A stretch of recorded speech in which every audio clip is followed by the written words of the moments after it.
તહેવારો નજીક આવતા સુરતમાં આરોગ્ય અને ફૂડ વિભાગ સતર્ક થયું છે।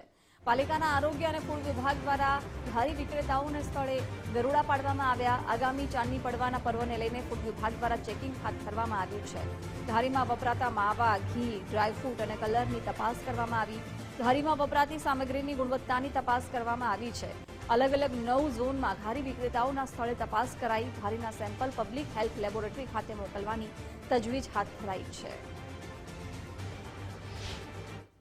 આગામી દિવસોમાં ચંદી પડવાનો પર્વ આવી રહ્યો છે અને આ પર્વની સુરતીલાલાઓ મોજ મજા માણતા હોય છે અને લાખો કરોડો રૂપિયાની જે ઘારી ભૂસું છે તે આરોગી જતા હોય છે, પરંતુ જે ઘારી તેઓ આરોગે છે તે ખરેખર ગુણવત્તાયુક્ત છે કે કેમ તે એક સવાલ છે તે બનીને સામે આવે છે। કારણ કે કેટલાક લેભાગુ વેપારીઓ છે તે વધુ કમાણી કરી લેવાની લાહીમાં ઘારીમાં હલકી કક્ષાનો માવો, ડ્રાયફ્રૂટ સહિત ઘી અને જે અન્ય સામગ્રી છે તે ઉપયોગમાં લેતા હોય છે અને તેના કારણે લોકોના આરોગ્ય સામે પણ જે છે તે ચેડા કરવામાં આવતા હોય છે અને તે જ બાબતને લઈને સુરત મહાનગરપાલિકાના આરોગ્ય અને ફૂડ વિભાગની ટીમ દ્વારા આજે 9 ઝોનની અંદર અલગ અલગ ટીમો દ્વારા ઘારી વિક્રેતાઓના ત્યાં આ પ્રમાણેની તપાસ છે તે કરવામાં આવી રહી છે।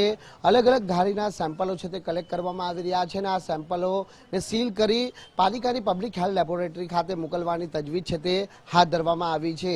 મહત્વનું છે કે આમ તો 14 દિવસ બાદ છે તે આ જે સેમ્પલોનો રિપોર્ટ આવતો હોય છે, પરંતુ પાલિકા તંત્ર દ્વારા પ્રાથમિક ધોરણે આ ઘારીનો જે સેમ્પલનો રિપોર્ટ મળી રહે તે માટેના પણ પ્રયાસ કરવામાં આવે છે। ફૂડ સેફ્ટી ઓફિસર આપણી જોડે ઉપસ્થિત છે, સીધી વાત કરીશું તેમના જોડે। જણાવજો કઈ રીતની આજની આ તપાસ છે અને તપાસ પાછળનો મૂળ હેતુ શું?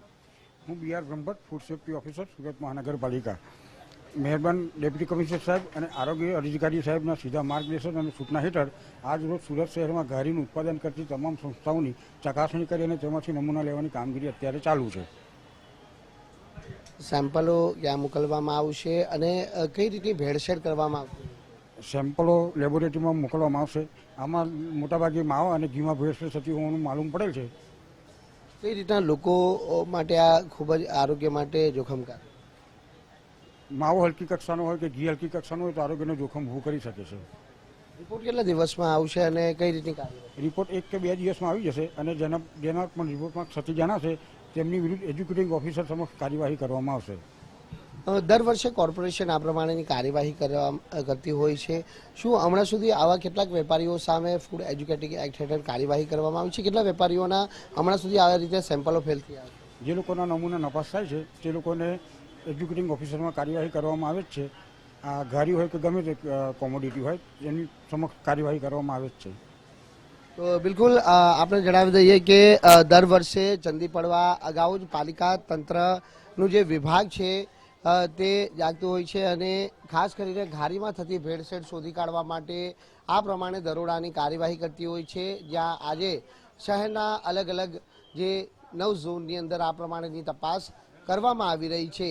ખાસ કરીને ભેળસેળિયા વેપારીઓને ઝડપી પાડવા માટેની આ કાર્યવાહી સુરત મહાનગરપાલિકાના આરોગ્ય અને ફૂડ વિભાગની છે। જોકે હાલ તો આ તમામ જે ઘારીના સેમ્પલો છે તે પાલિકાની પબ્લિક હેલ્થ લેબોરેટરી ખાતે મોકલવાની તજવીજ છે તે હાથ ધરવામાં આવી છે। એટલે જો લેબની અંદર આ સેમ્પલોની અંદર કોઈ ક્ષતિ જણાઈ આવશે તો આવા વેપારીઓ સામે ફૂડ એજ્યુકેટિંગ એક્ટ હેઠળ કાર્યવાહી છે તે કરવામાં આવશે। કેમેરામેન દેવક રાણા સાથે રાકેશ બ્રહ્મભટ્ટ, ગુજરાત ફર્સ્ટ, સુરત।